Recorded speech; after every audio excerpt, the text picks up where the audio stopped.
Bonjour à tous, ici ATN pour une toute première vidéo commentée de StarCraft. Donc je vais essayer de couvrir en fait la MSL avec Isno en fin de semaine qui commence jeudi si je me trompe pas. Bon, ça c'est juste une vidéo de show on va dire. Je vais poster les liens vers les vidéos sur TDF, donc continuez de vous connecter pour checker ça. Alors pour ce premier match j'ai choisi un TVZ, c'est Flash contre Julai Zerg. Donc Flash qui est le premier joueur coréen en ce moment, il est tout en haut du classement. Julai Zerg qui est un Zerg old school si je peux dire, ça fait longtemps qu'il joue, c'est lui qui a inventé la micromuta. Il a su s'adapter contre les nouveaux joueurs qui jouent beaucoup plus macro. Donc la map c'est Return of the King, c'est une nouvelle map, j'ai encore jamais joué dessus donc je sais pas trop ce que ça va donner. Apparemment c'est une map 4 joueurs. Concernant le TVZ, donc généralement on va voir le Zerg qui fait un overlord et ensuite qui expande directement. Le terrain quant à lui il peut soit essayer de pusher avec 2 baraques. Maintenant il y a beaucoup de terrain qui expandent aussi pour pouvoir lutter contre les Zerg qui d'ailleurs en répartie maintenant on part souvent directement sur B3 juste après leur B2. Donc on va voir quelle stratégie Flash et Julai nous offrent. Donc Flash qui pose un premier un très joli dessin d'ailleurs, pas mal. Flash qui pose un premier supply, donc pas de cheese apparemment, un build classique, il va sûrement partir sur la baraque juste après. Julai qui a envoyé son overlord dans la mauvaise direction, bon je pense que pour l'instant c'est pas très grave, surtout qu'il y a le deuxième qui va juste arriver. Le péon de Flash qui commence à partir scouter apparemment vers la gauche, donc il se trompe aussi de direction, ça c'est un facteur change de StarCraft. La première baraque pour Flash qui est juste devant l'entrée, juste au-dessus de la rampe. Dans la B1, le péon de Julai qui va sûrement poser une expand. Oui voilà la tuerie donc B2. Donc maintenant je pense que Julai va poser une poule et ensuite essayer de partir en B3 ou alors s'il passe gaz il va sûrement nous poser la hive et partir en muta. Souvent Julai il essaie d'enfermer en fait le terrain dans sa base avec ses mutas pour l'obliger à défendre avec tourelle le temps qu'il passe soit hive pour faire des unités plus puissantes, enfin en tout cas qu'il puisse prendre le contrôle de la map pour pouvoir avoir un avantage économique sur le terrain.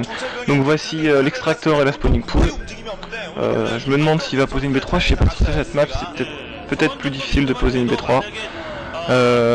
Flash qui a posé qu'une baraque avant le deuxième supply, donc on va sûrement le voir expand, à moins qu'il décide de passer sur un build bizarre, mecha, même si bon, à mon avis il a pas pris le gaz donc ça risque pas d'arriver. Flash qui arrive enfin dans la base de Julai, qui voit son expand et qui monte et qui va pouvoir voir toutes ses techs. Donc Julai qui a toujours pas de Zergling. Flash qui fast expand après sa première baraque. Donc si Julai Zerg va voir ça, il va sûrement passer B3. Car en fait un Terran à B2 est beaucoup plus puissant qu'un Zerg B2. Le Zerg a besoin de plus de base pour pouvoir contenir un Terran qui a déjà de base quoi. Donc généralement certains Zerg, à moins que Julai Zerg tente un petit rush de Zergling pour pouvoir essayer de passer la porte de Flash, même si ça me semble... voici les premiers Zerglings, on va voir ce qu'il va en faire. Donc Flash qui est toujours dans la base de Julai, qui se balade tranquillement, qui repère les techs. Les Zerglings qui commencent à descendre vers le sud, donc est-ce qu'il va essayer d'arraser un petit peu Flash pour pouvoir peut-être lui prendre quelques probes, quelques SCV pour pouvoir ralentir un petit peu sa production. On ne devrait pas tarder à voir la hype pour Julai Zerg. Je pense qu'il attend de chasser le péon pour pouvoir tech tranquillou sans être disons que repéré assez facilement. L'académie et le gaz pour Flash qui devrait pas tarder à poser une deuxième baraque pour pouvoir assurer une production. Son command center qui devrait pas tarder non plus à arriver. Donc l'académie ça rend quand même les forces Terran contre Zerg vachement plus puissantes avec le Steam Pack et le grade de portée. On va voir maintenant ce que fait July. Voici le Spire. Ah, j'avais pas vu, mais le Lair en fait il avait déjà fait B2. Excusez-moi, j'avais pas du tout vu. Donc Spire il va sûrement passer Muta. Il va peut-être harass un petit peu avec ses Zerglings le temps que les Muta arrivent. Et je sais pas si Flash a eu le temps de faire un Engineering Base qui lui permettra de faire des tourelles. Parce que c'est vrai que les Muta, tant qu'on n'a pas le Silence Vessel en terrain, c'est vraiment très dur de les repousser. On peut se défendre avec des tourelles, avec les Marines, mais July qui pose sa B3, donc juste après le Spire, pendant qu'il est en train de tirer ses Muta. 3 baraques qui tombent pour Flash, donc il va pouvoir commencer à assurer une production. Je pense pas qu'il ait commencé à tech. Je sais pas s'il a vu le Spire, toujours pas d'Engineering Bay, il a le scan, donc à mon avis il a du scan B1 avec sa première énergie, un deuxième scan B2 qui va peut-être lui permettre de voir le Spire.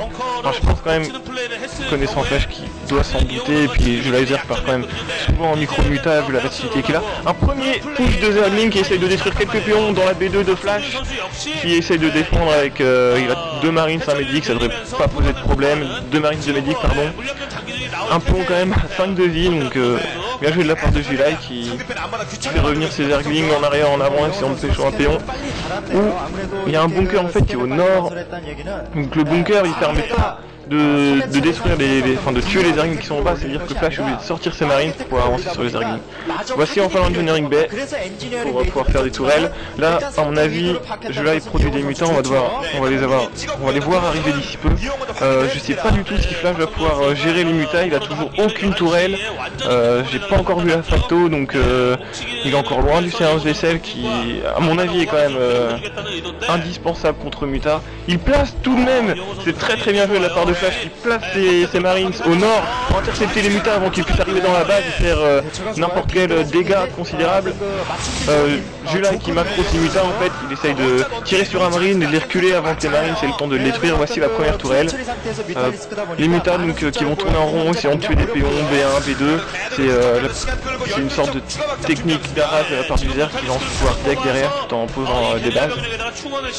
Donc Flash qui défend assez bien, qui ne perd pas grand chose pour l'instant. À mon avis il va y avoir de plus en plus de mutas. Les mutas c'est assez intéressant parce que c'est vrai que ça permet de tech sur plusieurs chaussons, on passe leur cœur, on essaye de faire une attaque sur la porte principale, on peut aussi tech gardienne.